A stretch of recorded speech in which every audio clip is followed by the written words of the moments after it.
السلام علیکم ورحمۃ اللہ وبرکاتہ۔ شرافت، صداقت، دیانت ہے موتی، یہ موتی ہمیشہ مٹاتا ہے قرآن، جہالت کا نقشہ دلوں سے مٹا کر ہدایت کا راستہ چلاتا ہے قرآن۔ احادیث میں قرآن مجید کی بہت فضائل بیان کیے گئے ہیں۔ حضرت علی مرتضیٰ کرم اللہ تعالیٰ سے روایت ہے، تاجدار رسالت صلی اللہ علیہ وسلم نے ارشاد فرمایا، عنقریب ایک فتنہ برپا ہوگا۔ میں نے عرض کی، یا رسول اللہ صلی اللہ علیہ وسلم، اس سے بچنے کا کیا طریقہ ہوگا؟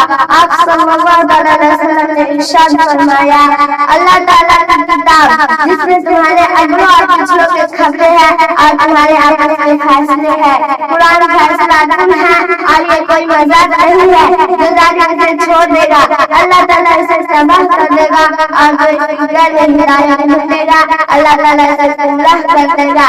حضرت عبداللہ بن عمر رضی اللہ عنہ سے روایت ہے، رسول کریم صلی اللہ علیہ وسلم نے ارشاد فرمایا، قیامت کے دن قرآن کو ایک شخص کی صورت عطا کی جائے گی اور اسے ایک ایسے شخص کے پاس لایا جائے گا جو قرآن کا عالم تھا، لیکن اس کے باوجود بھی اس کی مخالفت کرتا رہا۔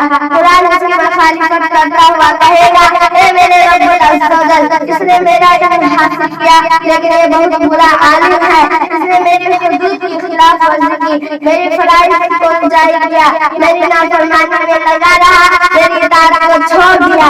قرآن اس پر دلائل کے ساتھ الزامات لگاتے رہے گا، یہاں تک کہ کہا جائے گا اس کے بارے میں تیرا معاملہ تیرے سے خود ہے۔ قرآن اس کا ہاتھ پکڑ کر لے جائے گا، یہاں تک کہ اسے جہنم میں ایک چٹان پر پروندے میں گرا دے گا، اور پھر قرآن کو ایک ایسے شخص کے پاس لایا جائے گا جو قرآن کا عالم تھا اور اس کی حکم کی بازاری کرتا رہا، قیامت حکم کی بازاری کرتا رہا۔ قرآن اس کی عبادت میں کہے گا، اے میرے رب العزت، اس نے میرا علم حاصل کیا، یہ بہترین عالم ہے، اس نے میری حدود کی حفاظت کی، میری نافرمانی سے بچتا رہا، میرے فرائض پر عمل کیا، میری اطاعت کرتا رہا۔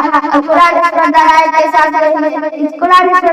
ساتھ حمایت کرتا رہے گا، اور یہاں تک کہ کہا جائے گا اس کے بارے میں تیرا معاملہ تیرے سے خود ہے۔ قرآن اس کا ہاتھ پکڑ کر لے جائے گا اور اسے موٹے ریشم کا کپڑا پہنائے گا اور اس کے سر پر بادشاہی کا تاج سجائے گا اور اسے جنتی شراب کے جام پلائے گا۔